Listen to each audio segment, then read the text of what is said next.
Assalamualaikum warahmatullahi wabarakatuh. Nama saya Rika Amelia dari kelompok 2. Assalamualaikum warahmatullahi wabarakatuh. Perkenalkan, nama saya Novia Fumanasari dari kelompok 2. Assalamualaikum warahmatullahi wabarakatuh. Nama saya Dwi Rahma Wulandari dari kelompok 2 yang akan menjelaskan tentang skala dan pengukuran. Jadi, yang pertama, saya akan menjelaskan tentang skala dan pengukuran.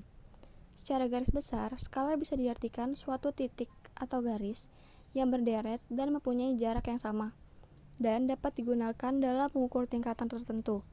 Skala menjadi suatu prosedur dalam memberikan angka dan simbol pada beberapa ciri dari suatu objek tertentu. Sedangkan pengukuran sendiri artinya suatu proses yang bersifat deduktif, di mana seorang peneliti awalnya bersifat konstruk, ide maupun konsep, kemudian mampu menyusun alat ukur dengan mengamati secara empiris. Proses pengukuran dibagi menjadi 2 tahap, antara lain konseptualisasi dan operasionalisasi. Lalu, yang kedua adalah konsep dasar pengukuran. Yang pertama ada konstanta dan variabel. Konstanta adalah jenis variabel yang nilainya tidak bisa diubah. Inisialisasi nilai hanya dilakukan sekali di awal. Setelahnya tidak bisa diubah nilainya. Lalu yang kedua, variabel. Variabel juga dapat dianalogikan seperti kotak kaca yang kita bisa lihat isinya, dan kotak kaca tersebut bisa kita buka sehingga isinya dapat kita ubah-ubah. Lalu ada variabel kuantitatif dan kualitatif.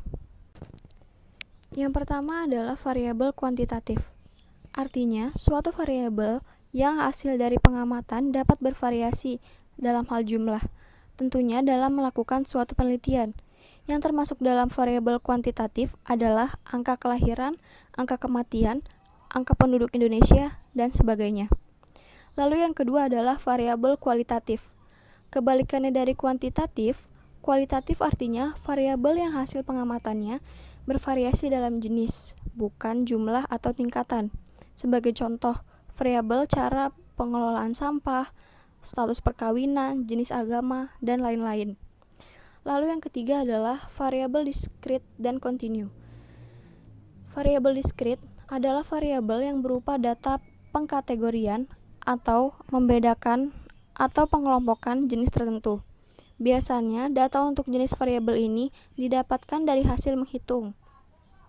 Lalu yang kedua adalah variabel kontinu.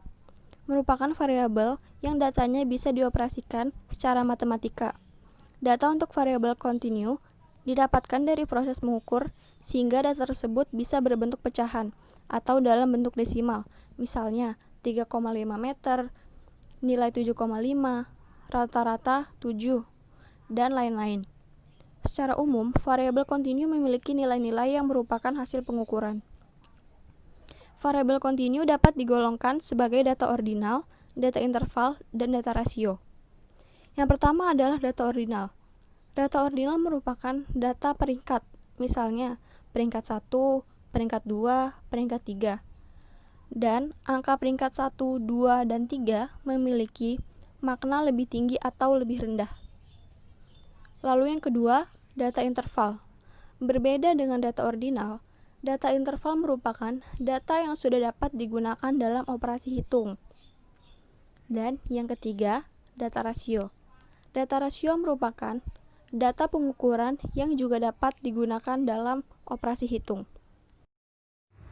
Skala pengukuran. Apa yang dimaksud dengan skala pengukuran? Dalam operasi matematika setara statistik yang digunakan dalam pengolah data pada dasarnya memiliki persyaratan tertentu dalam hal skala pengukuran datanya. Nah, berikut dalam penjelasan seputar pengertian skala pengukuran dan jenis-jenis skala pengukuran, yaitu 1. Skala nominal. Skala nominal merupakan skala yang paling lemah atau rendah di antara skala pengukuran yang ada. Skala nominal hanya membedakan benda atau peristiwa yang satu dengan yang lainnya berdasarkan nama atau predikat. Dan yang kedua, skala ordinal. Skala ordinal ini lebih tinggi daripada skala nominal dan sering juga disebut dengan skala predikat. Hal ini karena dalam skala ordinal, lambang-lambang bilangan hasil pengukuran selain menunjukkan pembedaan juga menunjukkan urutan atau tingkat objek yang diukur untuk menurut karakteristik tertentu. Dan yang ketiga, skala interval. Skala interval adalah skala yang memenuhi skala nominal dan ordinal dan memiliki interval atau jarak tertentu. Bisa diartikan bahwa skala interval memiliki karakteristik yang sama dengan skala nominal dan skala ordinal. Dan yang keempat, rasio skala. Rasio skala adalah skala pengukuran yang mempunyai semua sifat skala interval ditambah satu sifat lain, yaitu memberikan keterangan tentang nilai absolut dari objek yang diukur. Skala rasio merupakan skala pengukuran yang ditunjukkan kepada hasil pengukuran yang bisa diurutkan, mempunyai jarak tertentu, dan bisa dibandingkan. Untuk materi selanjutnya yaitu ada beberapa macam skala pengukuran untuk alat instrumen dalam angket atau kuesioner melalui pendekatan. Di antaranya adalah skala Likert, skala Goodman, semantik diferensial, dan rating scale. Penjabaran dalam sebagai berikut, yaitu 1. Skala Likert. Skala Likert adalah skala yang penelitian yang digunakan untuk mengukur sikap atau pendapat. Tingkat persetujuan yang dimaksud dalam skala Likert terdiri dari 5 pilihan. Skala yang mempunyai gradasi dari sangat setuju atau SS hingga sangat tidak setuju atau STS. 5 pilihan tersebut diantaranya adalah sebagai berikut. 1. Sangat setuju atau SS. Yang kedua, setuju atau singkatannya S. Yang ketiga, ragu atau singkatannya RG. Yang keempat, tidak setuju atau singkatannya TS. Dan yang terakhir adalah sangat tidak setuju STS. Selain gradasi persetujuan, dapat juga digunakan pada beberapa jenis gradasi tentang sikap dan pendapat seperti yaitu 1. Sangat suka, yang kedua suka netral, yang ketiga tidak suka, dan yang terakhir adalah sangat tidak suka.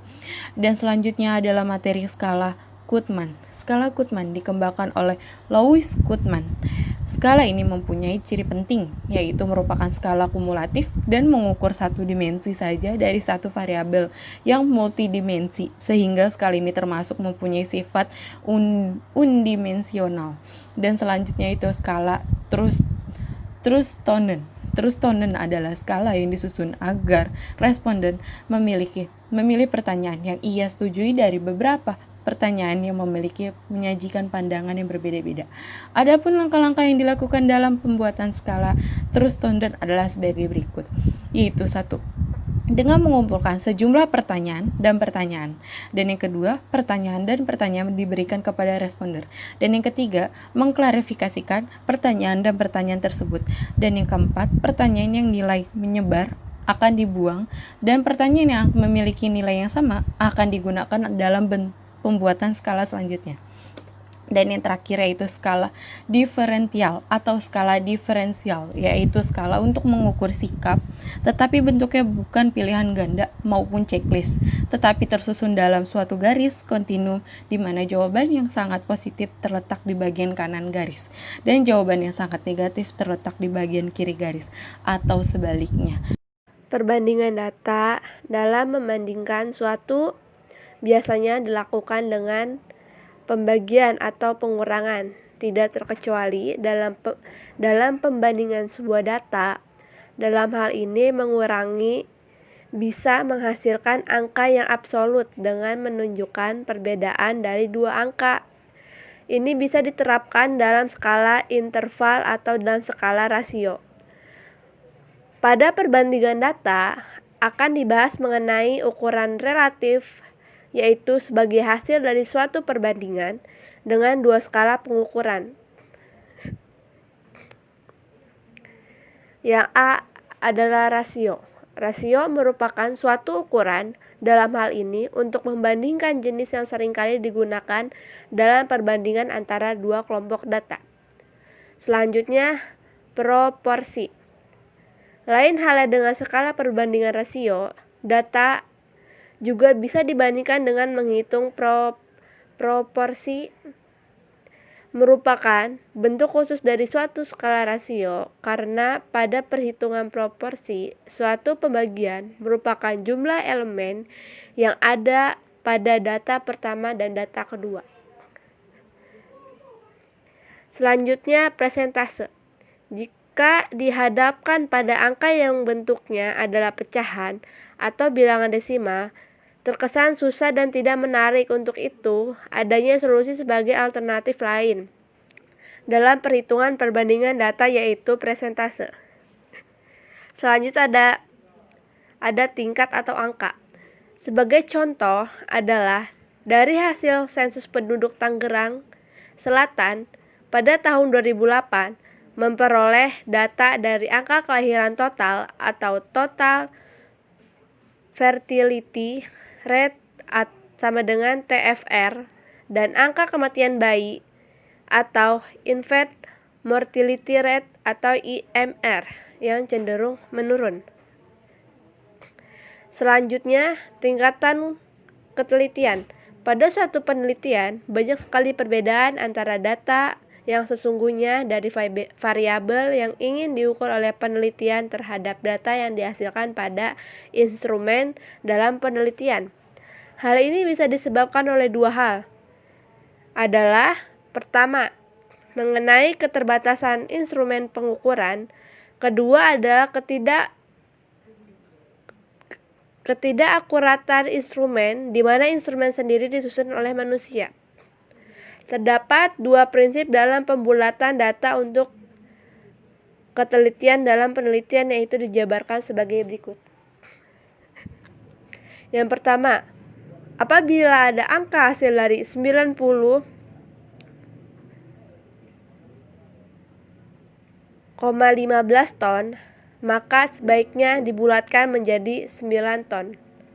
Apabila ada angka hasil yaitu 50,2501 menit, maka sebaiknya dibulatkan hingga per 10 menit terdekat menjadi 50,3. Prinsip pertambahan yang perlu kita perhatikan dalam kaitannya dengan pembulatan dengan ketelitian maupun dengan kualitas dari suatu proses pengukuran adalah yang pertama, yaitu membulatkan jenis pengaruh tingkat ketelitian dari data yang telah dikumpulkan. Ini menyebabkan bahwa semakin banyaknya pembulatan, maka akan rendah tingkat ketelitian dari pengukuran penelitian lakukan. Yang kedua adalah jika penelitian melakukan proses perhitungan, maka pembulatan kehendaknya dilakukan setelah semua proses perhitungan selesai dilakukan. Ini bisa disiasati untuk mengurangi kesalahan yang terjadi.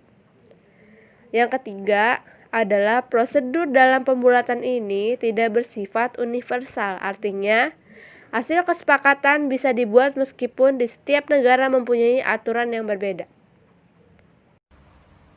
Terima kasih bagi yang sudah menonton. Semoga materi yang kami sampaikan dapat bermanfaat. Sekian penjelasan dari saya. Assalamualaikum warahmatullahi wabarakatuh. Sekian dari penjelasan saya, kurang lebihnya mohon maaf. Wabillahi wa taufiq hidayah. Wassalamualaikum warahmatullahi wabarakatuh.